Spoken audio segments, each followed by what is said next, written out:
जय Jagannath friends this Vasudev Panda welcome to master English पिले +3 third page को लेकिन तीन प्रश्न। प्रथम प्रश्न हूँ रिजर्वेशन रही द्वितीय प्रश्न हूँ सिलेक्शन किए करिवो एवं तृतीय प्रश्न है जे आमे आम सिलेक्शन विषय जानू केमी आमको इनफर्म किए करिवो। तो ये तीनोटी प्रश्न उत्तर वीडियो शेष पर्यटन देखा जब नुआ देखिए चैनल को सब्सक्राइब करवा बोलने वीडियो लाइक और शेयर कर समस्त पाखे पहुंच पार। प्रथम प्रश्न रिजर्वेशन रहिबो कि पिले माने स्पॉट एडमिशन टा purely on merit basis there will be no reservation कौन सी रिजर्वेशन रहिबो नाही। दुई नंबर प्रश्न है सिलेक्शन किए करिवो ए स्पॉट राउंड रो सिलेक्शन रे सामथ्र कौन सी भूमिका नाही तेणु तमरो जो सिलेक्शन हबो प्योरली कॉलेज ऊपर डिपेंडेंट हेकी रहबो पिले कॉलेज जहा को चाहिए ताहा को सीट देई पारिबो।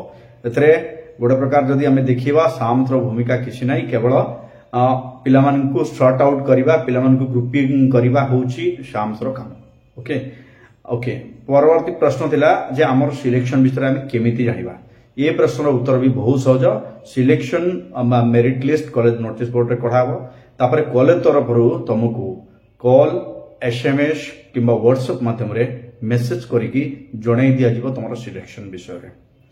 सो एटा होची तुम तीनटा प्रश्न उत्तर आउ किछि जदि अछि तमे कमेंट करो परवर्ती समय माने आसंता काले आज तो समय नाही I am on the way to Bhawanipatna तो जहार किछि असुविधा अछि कमेंट करो परवर्ती समय वीडियो पाइबो। Thank you.